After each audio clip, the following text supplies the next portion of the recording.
Več kot 350 vodilnih predstavnikov gospodarstva, sindikatov in politike je sodelovalo na letošnjem vrhu slovenskega gospodarstva, ki ga je organizirala Gospodarska zbornica Slovenije 22. novembra 2017 na Brdu pri Kranju.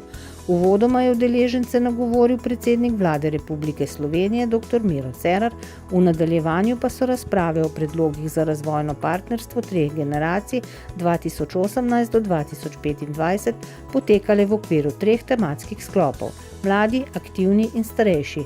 Na predlagane ključne korake, med katerimi naj omenimo davčno prestrukturiranje, izobraževanje za poklice prihodnosti ter ukrepe za reaktivacijo generacije 55+, so se nato s komentarji odzvali predstavniki političnih strank. Ob koncu dogodka so zaključne misli podali še predsednica Zveze svobodnih sindikatov Slovenije Lidija Jerkič, ministrica za delo, družino, socialne zadeve in enake možnosti dr. Anja Kopač Mrak ter minister za gospodarski razvoj in tehnologijo Zdravko Počivalšek. Uresničitev razvojnega partnerstva in njegovih ciljev pa bo po mnenju udeležencev vrha odvisna tako od politike oziroma vlade kot od gospodarskih organizacij in sindikatov. Mislim pa, da moramo imeti ambiciozne cilje in kot predsednik vlade podpirjam, take izhodišne tematike, kot so bile danes predstavljene. Je pa res, da seveda, ko bomo opredeljevali ukrepe natančno, bo pa to treba storiti z premislekom na podlagi analiz, ki se bodo zdaj izvedle. Ja, jaz mislim, da je bilo zelo dobro, da smo se ključni deležniki pogovorili o strategiji 2025 in na tak način lažje razumeli, katere korake bo potrebno izpeljati, da bomo do tega cilja tudi prišli. To je bil namen tega vrha gospodarstva in jaz mislim, da smo dosegli korak naprej. Jaz sem predvsem vesela za ta predlog razvojnega partnerstva. Zdi se mi, da je čas, da sodelujemo, da smo pozitivni in da se zavedamo, da so pred nami skupni izzivi. Prehajamo v obdobje, ko bo ključno dobiti za svojo podjetniško dejavnost ustrezno in usposobljeno delovno silo in povsod tam, kjer jemljejo delovno silo kot del procesa, se z njimi ukvarjajo, bodo uspešni, povsod tam, kjer jemljejo delovno silo kot sredstvo, pa mislim, da so že v težavah, če ne pa še bodo. Velika večina teh ukrepov ima podporo vseh treh strani in jaz si želim, da na takšen način nadaljujemo. Ljudje v različnih generacijah imamo različne prednosti, potrebe in na koncu, ko vse to združimo in povežemo, smo lahko močni.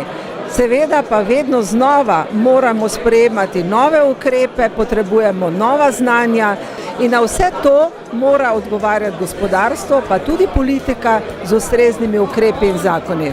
Jaz moram reči, da sem navdušen, resnično. Mislim, da je to dobra popotnica za to, da v tej državi naredimo korake v pozitivno smer naprej. Kar pa zadeva samih vsebinskih izhodišč, pa seveda absolutno pozdravljam to partnerstvo in ocenjujem, da je seveda potrebno sodelovanje vseh treh deležnikov seveda na tem področju. Sporočilo je to pravo, jaz samo upam, da bo dovolj posluha pri vseh deležnikih, da jih tudi uresničimo. In jaz verjamem, da bo to dobra osnova in podlaga za nov socialni sporazum, morda v bližnji prihodnosti. Zame je predvsem pomembna vzdušje, predvsem ta naš vložek v boljše sodelovanje, ker verjamem, da z boljšim sodelovanjem bomo tudi lažje uresničevali cilje, ki smo si jih zastavili. Zelo dobro, ker se je prvič zgodilo, da je pripravljenost, da skupaj naredimo več, in da se zavedajo, da gospodarstvo prinaša in vsi zaposleni seveda in delavci dodano vrednost za Slovenijo, vendar bo treba v teh priznanjih temu uspehu do zdajšnjemu narediti spremembo v tem, da politika hitreje realizira obljubljeno. Današnji vrh je bil odličen, bilo je resnično odlično sodelovanje vseh treh partnerjev, odlična organizacija, tudi to je treba poudariti, predlagani ukrepi pa ravno tako.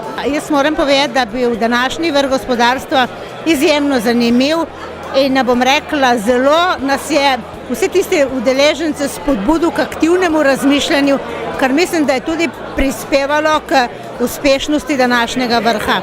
Ukrepi so zelo dobri in seveda tudi zelo pomembni. Če bo vse tri stranke v postopku tako rekoč stopile na isto stran, bi znali se nekaj premakniti v tej družbi.